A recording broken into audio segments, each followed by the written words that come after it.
Hey guys, it's Haley and welcome to another bookish video.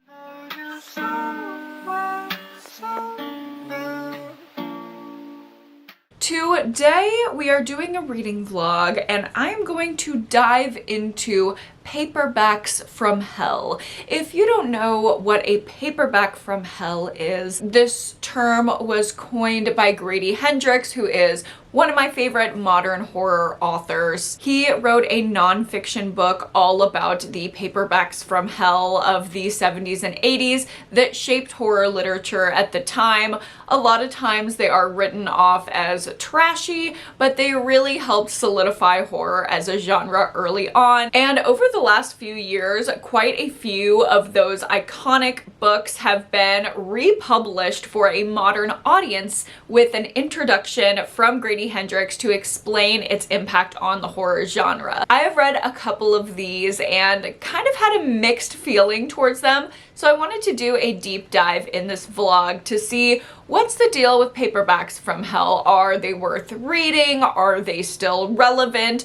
Can you tell that they're written in a time that is not as aware or as modern as current horror publications? Or are they completely timeless and worth the while? I will let you guys know.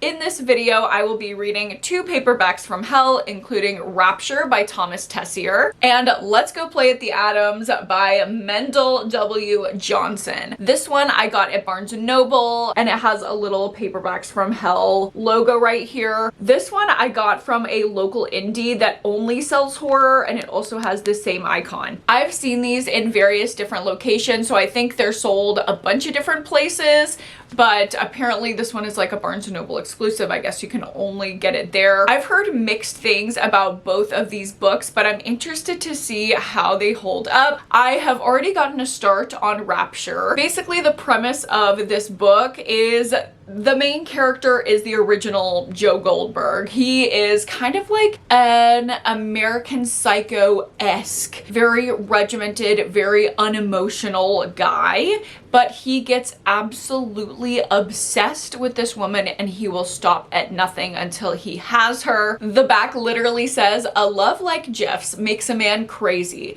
He'll do things he'd never dreamed possible, like target, stalk, and possibly destroy everyone Georgianne loves, her faithful husband, her attractive teenage daughter, until Jeff is all she has left." So it's very much giving a Joe Goldberg variant. I love the show You, and I feel like this is one of the original Misery-esque, Fatal Attraction-esque pieces of horror literature. And Grady Hendrix actually talks about that in the intro. I thought it was really interesting when he was talking about the relevancy of this story today. He talks about how it feels so relevant and the commentary is so ripe that you're almost expecting the main character of this book to reference like red pill culture or incel terms and things like that, because he does read that way.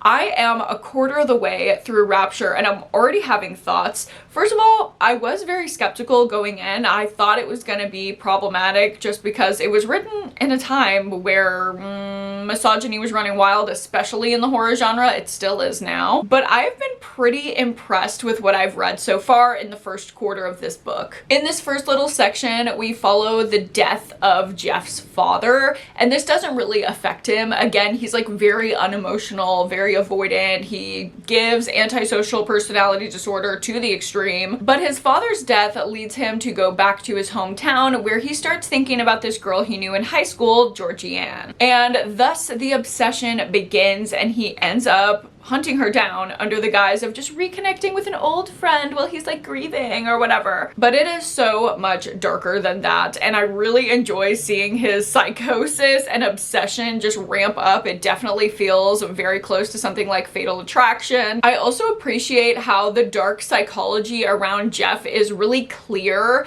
I think a lot of men like American Psycho and things like that for the wrong reasons. Like they almost idealize someone and they don't see the dark psychology, the commentary, the satirical nature of it. And I think the satirical nature, the fact that the audience is kind of poking fun at Jeff's expense is very, very clear. His projection and the things that he is thinking and saying about Georgianne is so clear that it has nothing to do with her, and this is all Psycho Jeff. I also was worried just reading the back cover. Attractive teenage daughter.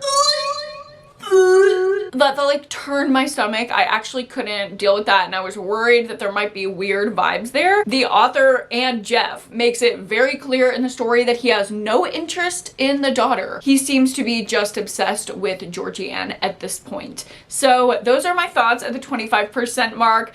I'm going to read a little bit more today. I just got off work, so I have a little bit of an afternoon. I have some family coming into town tonight, and we're gonna go to a concert, so that should be fun. But in the meantime, it's time to get back into Rapture.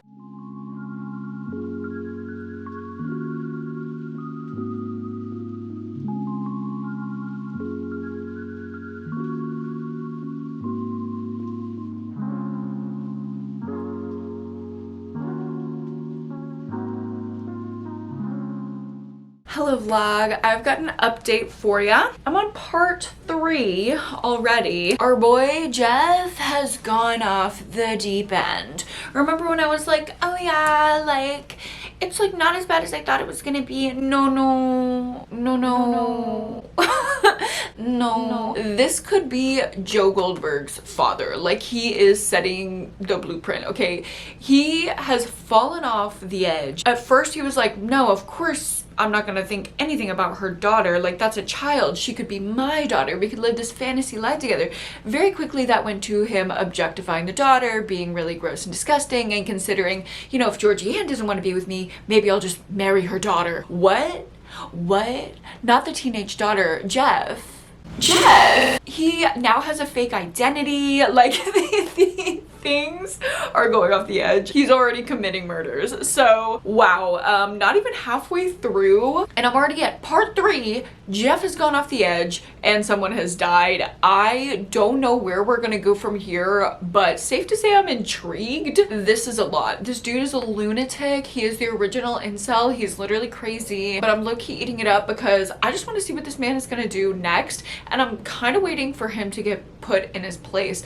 I don't think I'm gonna like this book very much or rate it highly if Jeff is the winner here. I feel like Georgianne needs to first clue into what's happening, and second, rise and kill this man or do something, get him arrested at least. I don't know. I'm gonna keep making my way through Rapture, but I have my family coming in just an hour or so, I'm gonna hang out with them, and we are going to see Pixies tonight, so I'm really excited about that. I will show you some B-roll, take you along with me.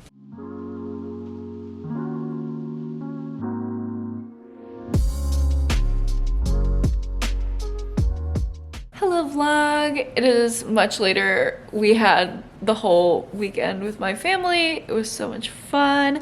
And now it's Sunday afternoon and I am diving back into Rapture. Actually, I did get some read over the weekend while my family was here. I am now at, I think I'm in the middle of part 4. I'm almost to part 5, almost 75% of the way. And what I'll say is, based on the cover, I was expecting this to be more of a bloody slasher, but the horror is definitely more in the dark psychology and the uncomfortable situations our main character lands us in with his psychosis and obsession, rather than the horror being like blood, guts, and gore. I would prefer a little bit more blood, guts, and gore, I'm not gonna lie. I want more slasherness because the discomfort only takes me so far. The commentary is kind of the same thing over and over, that this guy's a fucking freak and he is projecting on this woman, and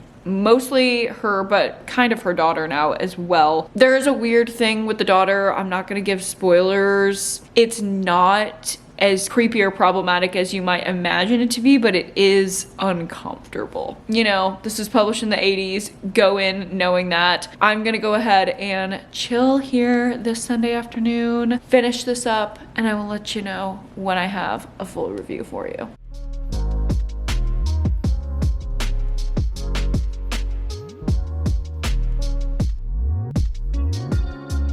Hello vlog, it is a little bit later and I have finished up Rapture.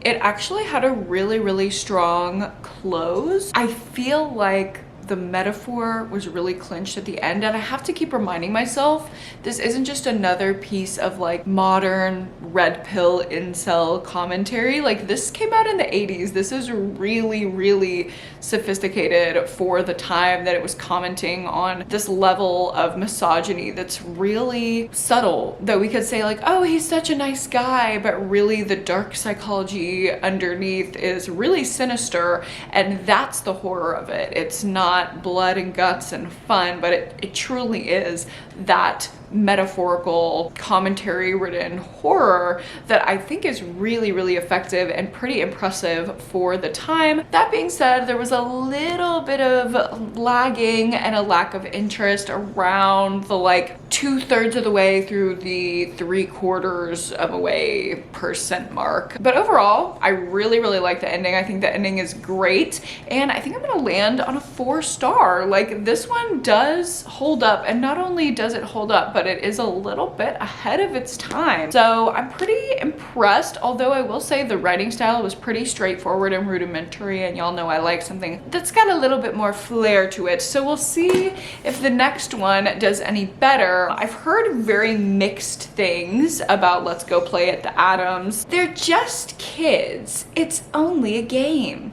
That's what Barbara, a lovely 20-year-old babysitter, told herself when she awoke bound and gagged. But the knots were tight and painful, and the children would not let her go. They're just kids, it's only a game, she told herself again, but the terror was real and deadly. Let's go play at the Adams. Like, this sounds insane. Y'all know I love a creepy child trope. I can't wait for these kids to just tie up their babysitter and go wild. I can't imagine the level of commentary that's going to be here, maybe about parenting in the 80s. I don't know, but we will see. I'm gonna get into it. I'm also going to make some cookies. It's like a dreary, very early fall. Some may say it's not fall, but to me it's fall. I'm wearing like my skull cherry blanket hoodie thing. We have been cozying inside while it just drizzles rain outside, so I'm ready for some like Halloween cookies and some little cozy vibes. But y'all know when I have an update for you about Let's Go Play at the Adams, I will let you know. I'm trying to get a video of Boba. You got the baby. She's just a baby. Oh, it's a big stretch from Boba.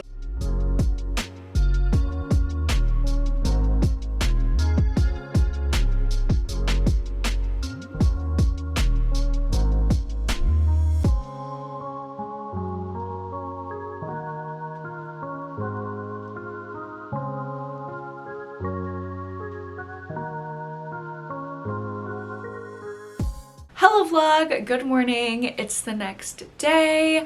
I am back at home. I just had a chill little evening last night. We made our cookies and watched a couple horror movies, and this morning I've been on sprints with my Patreon, and I've definitely made some headway in Let's Go Play at the Adams. I'm about a quarter of the way through. I did skip the introduction because Grady Hendrix mentioned at the top, if you don't know what happens, I don't recommend reading this before. So obviously I'm gonna read the book first so I don't get spoilers, and then if I have some confused thoughts at the end, maybe reading the intro will clear that up for me.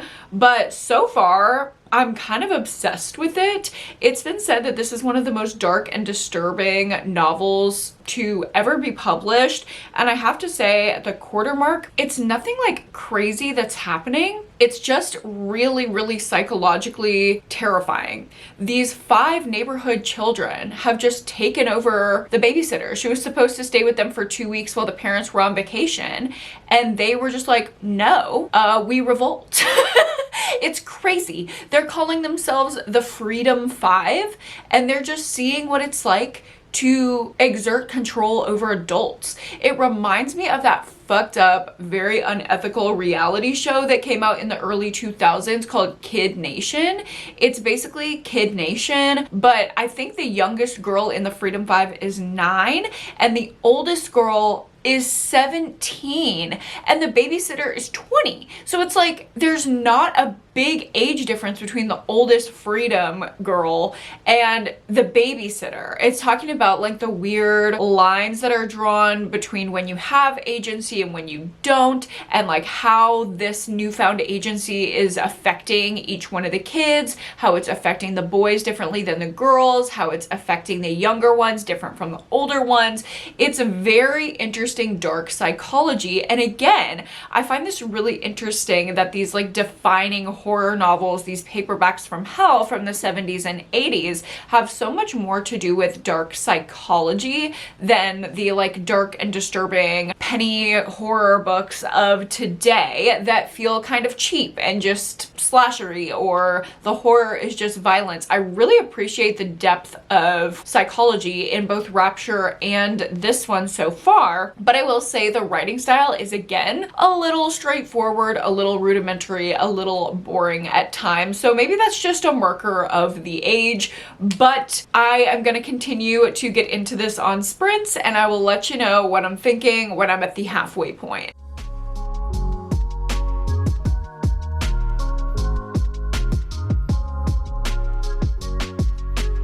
Hello vlog, I've just been finishing out my sprints here with the dogs. They're literally so cute, bouncing all around the room while I'm reading. I read a few more chapters, and mainly what we're focused on now is Barbara, the babysitter, trying to psychoanalyze the children and just kind of parse through what the hell is happening to her. She's still kind of in a state of disbelief, but she's kind of separated herself, like she has a dissociated part of her in order to survive, and she thinks she can tap into a less kind, more forward, boundary setting part of herself in order to get out of the situation. She kind of talks about how compared to other girls her age, she's quieter, any kind of confrontation makes her uncomfortable, and her roommate is always criticizing her for seeing the best in people, and especially in the kids that she looks after,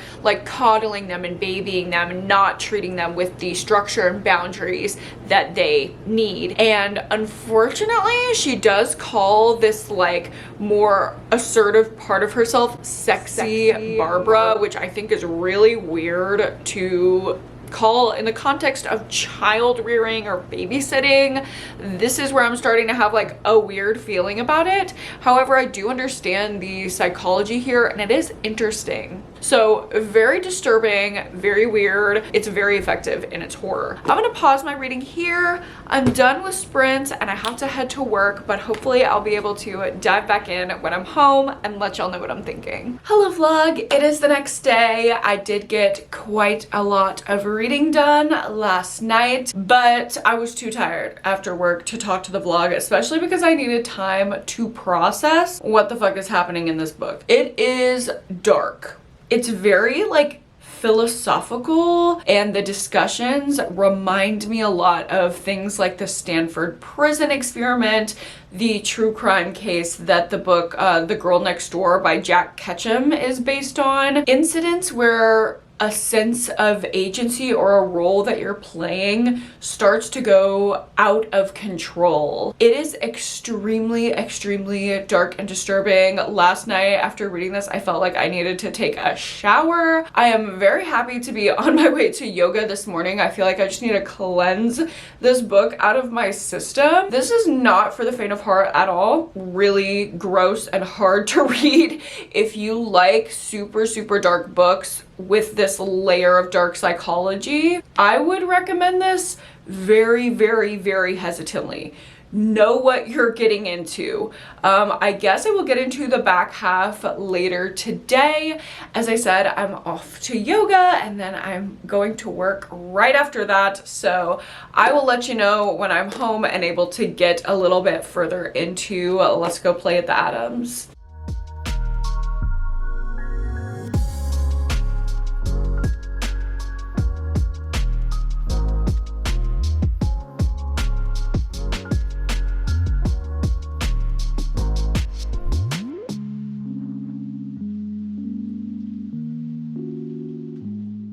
Hello vlog, it's a little bit later. Since I got back from yoga, I've just been eating breakfast and trying to make it further into this book. But honestly, I've had a little talk with myself internally and I think I'm gonna DNF. I rarely DNF books, especially for vlogs. I really try to push through just so I can give a full review. But in this case, I don't think it's worth it. I made it to about the 65% mark and it is just bleak. It's one of the most depressing, dour feeling reading experiences I've ever had. And if you know anything about my reading history, you know that I used to read a lot of extreme horror. I've read The Girl Next Door by Jack Ketchum. Even those books sometimes would have an element of humor or of deeper meaning or something to kind of carry me through the story. And this just doesn't feel like that. The philosophical elements are becoming unrewarding because they're not building on themselves. It's just kind of the same thing over and over and over. And I get that that might be the intention of the author, for us to feel the drawn out sense of torture that our main protagonist is feeling. But I've kind of gotten that message and I don't feel like I need to endure this torture along with her. It's just not a pleasant reading experience at all. And it's not what I need to read today or maybe ever. I feel like I've gotten this kind of commentary and dark psychology before, so it's nothing radically new that I really need to see through. I'm not helpless to this book like the main victim of the story, and I'm gonna go ahead and choose to DNF it. If you do want to pick up this book, know that it is so dark and you really shouldn't pick it up unless you are like an extreme horror splatterpunk reader. If you want something super dark and depressing, if you want to steer clear of this horrible feeling that I feel right now, maybe this is not for you. Who knows? It could have a really great ending. I don't know because I'm not going to finish it. However, I am going to go back to Grady Hendrix' introduction now that I can read spoilers, and I actually am interested in spoilers. I will go through and read that to see Grady Hendrix' take on this and come back. We'll wrap this up. I will kind of give my thoughts on if I think reading the paperbacks from hell are worth it, and we'll close out the vlog. Hello vlog, I have finished the introduction of Let's Go Play at the Atoms. Grady Hendrix makes a really compelling point that does make me want to maybe return to this book in the future. I don't know that I will, but I do want to read you the last paragraph that he writes. Johnson, the author of this book, looked the world in the eyes and wrote what he saw there. He wrote about children coming off the rails and careening into disaster, and about the parents who weren't there to help them. He wrote about what people do to each other when no one is watching. He wrote about ugly urges and impulses that make us uncomfortable. He wrote about impulses that make him uncomfortable. He wrote a tough book, an unpleasant book, but a book that refuses to go away because it's a true book. He looked the world in the eyes and never flinched. He did not look away. He didn't cheat. He paid his readers the ultimate compliment of being honest. In return, we can do no less. Open your eyes, turn the page, and look. So that's pretty compelling, but I also think you have to weigh against, like, what do you want to spend your time doing? And for me, I have a really heavy job day to day. I mean, I love what I do, but it is emotional. And in my free time, my off hours, I really do need to support myself. So I am still going to make the decision to DNF this book. However, I do think there is merit to this. So as for Paperbacks from Hell, these new versions of old horror classics, What do we think? First, I want to tell you about the other one that I read. I read this one last year. This is called Familiar Spirit, and it was recommended to me by the owner of my local indie bookstore, and I ended up really liking it. It's about a girl who is in a haunted house, and she thinks it's being haunted by an ex-lover. She's dealing with a breakup and trying to process that through the lens of a haunted house story. I thought it was really great, funny, charming, spooky, really awesome, but lacking a little bit of depth. I think this one had the depth that I was looking for, but wasn't as fun as this one, and clearly this one is in a league of its own. However, I think what all of these paperbacks from hell that I've read have in common is that they're all like a piece of horror history. And I think if you've read the book Paperbacks from Hell by Grady Hendrix, then you would enjoy any of these. I think if you enjoy horror history and honoring the tropes and the things that made the genre popular, you will get a kick out of any one of these paperbacks from hell. If you see them, look into them, check them out, just know what you're getting into. It's not going to be modern horror of today, but as a horror nerd, I am super interested in it. I will continue to pick them up. I think if I'm especially in like my local indie and the person who recommended me these two recommends me another one, I will definitely get it. I can see myself reading paperbacks from hell every so often. I would like to have the space to return to Let's Go Play at the Adams, but I just don't think that it's right now. If you guys have read any paperbacks from hell or old genre defining horror books, let me know your thoughts. Have you read any of these? Would you read them or not at all? I want to kiki in the comments. And if you enjoyed this vlog, go ahead and give this video a like and subscribe to my channel if you haven't already so you won't miss out on any of my next few videos. I have some great vlogs coming for spooky season and a lot of spooky book recommendation videos coming your way. Thank you guys so much for watching this video again and just choosing to spend a little bit of your day hanging out with me. I hope you have a wonderful rest of your day, and as always, don't forget to go to therapy and read a book this week. I will see you guys in my next video. Bye!